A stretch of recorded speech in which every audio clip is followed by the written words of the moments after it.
G'day, Miss Lissi. Hope you're doing well. Thanks for the comment and happy to help. Now, I want you to take this as intended. This may seem a little bit insensitive. I've been called out for a number of other posts on this similar topic. It is my best intentions to give you the tools that you need to elevate from this situation that you're in. I acknowledge that some people are enduring cost of living pressures. I acknowledge that life is expensive. And as I covered off in an earlier video that I did today, that inflation is a universal tax for those who fail to act in spite of that tax.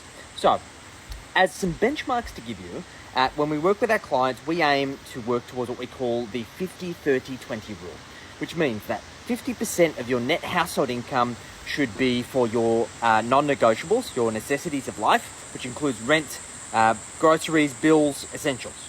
You should have 30% for necessity, for nice to have, so discretionary spending, going out on the weekend, buying yourself stuff, having joys in life, right? And we should ideally be able to have a 20% surplus. Now, we have some ranges for this. So for the necessities, ideally 50, maximum 65%.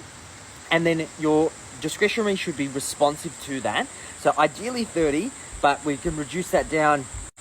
Sorry, had to cough, didn't want you to hear it. We reduce that down to a minimum of 15%. Any less than 15%, we start compromising your ability to live a great lifestyle and sustain that trajectory. We should always have a 20% surplus.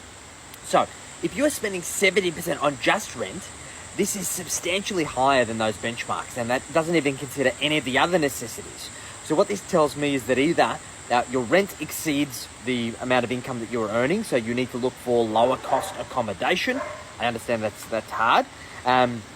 Or you need to look for ways to increase your income. So what you need to work out is basically whatever your rent is, you should be probably dividing that by, let's divide that by 70, and then multiply that by 35. And that should tell you the rent that you should be paying based on the income that you are earning. Or in turn, if that's 70% what you're earning, we need to make sure that we dilute that. So then we need to work out what you need to do to ensure that your total necessities does not exceed 50% of what you're earning. And that should now allow you to set an income target. Now, that income target, you may immediately say, how am I ever going to earn that? Well, you need to work that out, okay? So let's say, for argument's sake, keep my numbers around here. Let's say that your fixed expenses every single week are $1,000 per week, okay? That's your rent, that's your bills, that's your groceries, that's everything, okay? Now, if that's got to be 50%, you've got to earn $2,000 per week after tax in order for you to meet those benchmarks, okay?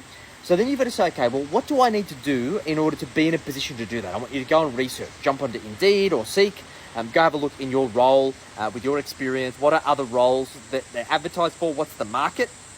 What's your ascension pathway to that point? Or can you just negotiate more money? My partner is a career coach, so I approach it from a business owner's perspective. She approaches it from an employee's perspective, and she helps people every single day understand what are their marketable, high-value skills, and then basically promote those skills so they can demand higher income from either their current employer or in the marketplace, because you should be rewarded commensurate to the value that you add to society, whether you are an employee or whether you are a business owner. I suspect that you are an employee. And you need to be able to quantify that value and then work out how do you create an asymmetrical risk versus return for your employer. So, for example, if you need to make $2,000 net, let's assume that you need to earn, let's call it $2,500 or $3,000 a week in order to do that scenario that I gave you. Well, for that to be profitable for your employer, what value would you need to give them? And this is how this works, right? This is a value exchange. Yes, there are circumstances where people take advantage. That aside, I know there's going to be people in the comments that try and say this.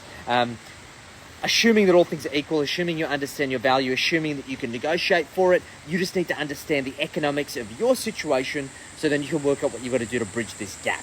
So if you've got any questions, let me know. I've got a book written on this topic to help you reverse engineer this stuff. So feel free to jump in the link in my bio or search for my name on Amazon. You can grab my book, Enjoy the Journey, Creating Wealth and Living the Life You Desire. I've created a whole framework for this. So if you want the tools and you're prepared to learn to fix this, then I can help you. And you can access those resources. Of course, if you've got any other questions, hit me up in the comments.